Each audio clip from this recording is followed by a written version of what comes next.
Yeah, so here I am. I'm in London. Here we go. London, baby. London, baby. Yeah. Yeah, baby, yeah!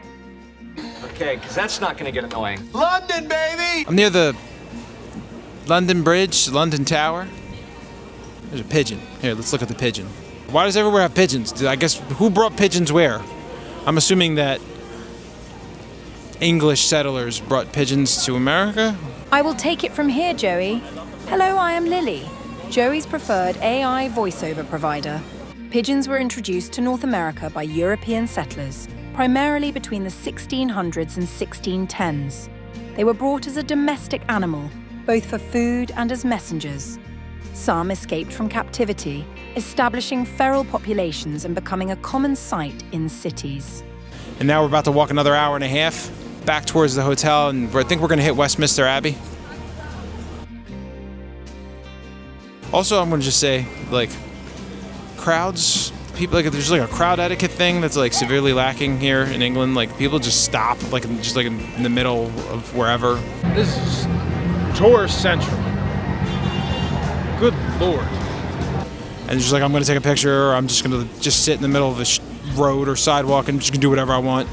And like, if you step on my kid, like, that's just the cost of walking, basically. I don't know. It's kind of crazy how much money was spent. I mean, could you imagine what the cost to build a place like this would be at the time that this was built? Let me help you out, Joey. St. Paul's Cathedral in London cost £750,000 to build in the late 17th century, which is equivalent to approximately £207 million in today's money, according to Wikipedia. The construction took place after the Great Fire of London in 1666 and was completed in 1710. The dome, a prominent feature of the cathedral, was added in the 1720s.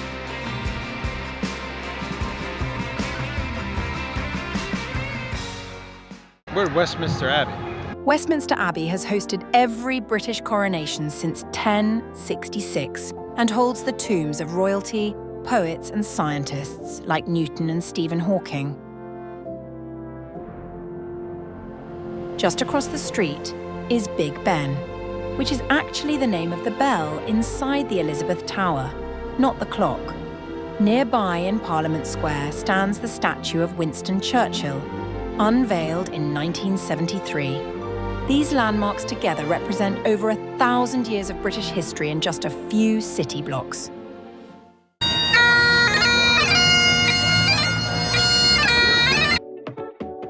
Tower Bridge was completed in 1894 and quickly became one of London's most iconic landmarks.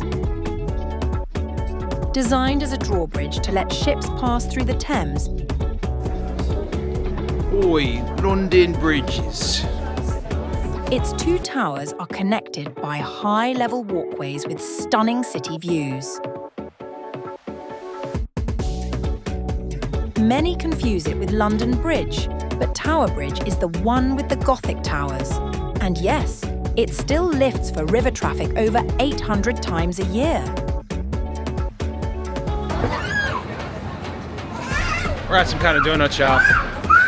My travel partner's going in there.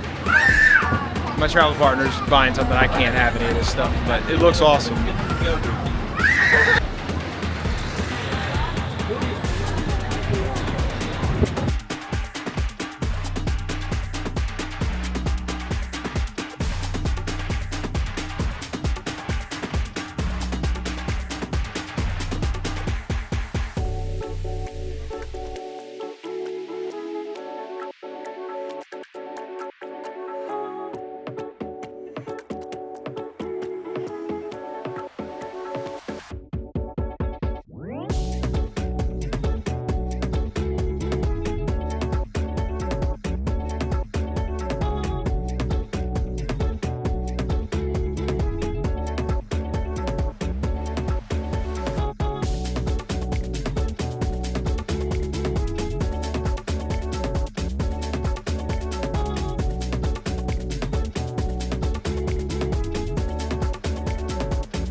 Not much audio here, Joey. Let me tell you about Buckingham Palace. Buckingham Palace has been the official London residence of the British monarch since 1837. With over 775 rooms, it's not just a royal home, it's the site of state events, ceremonies, and the famous changing of the guard. Fortnum Mason, founded in 1707, has been a symbol of British luxury for over 300 years, famous for its teas, hampers, and elegant food halls. Their afternoon tea service at the Diamond Jubilee Tea Salon offers a refined experience with finger sandwiches, warm scones, and a wide selection of expertly blended teas. Afternoon tea itself began in the 1840s, when Anna, the Duchess of Bedford, started enjoying tea and light snacks to bridge the long gap between lunch and dinner. It caught on quickly, becoming a fashionable social ritual across Britain. Today, Fortnum Mason keeps that tradition alive with a perfect mix of heritage and indulgence. We're wrapping up our time in London with a walk through Covent Garden Market, one of the city's most vibrant and historic public spaces. Originally built in the 1600s as a fruit and vegetable market, this piazza has transformed over the centuries into a cultural hub filled with shops, street performers, cafés, and the iconic Apple Market, known for its handmade crafts and antiques. From the grandeur of Buckingham Palace to the solemn beauty of Westminster Abbey, from Tower of London's echoes of history to quiet moments over coffee and pastries in tucked-away corners, this trip has been a deep dive into everything that makes London timeless and endlessly captivating. As the writer Samuel Johnson once said, "When a man is tired of London, he is tired of life, for there is in London all that life can afford." Thanks for joining us on the journey.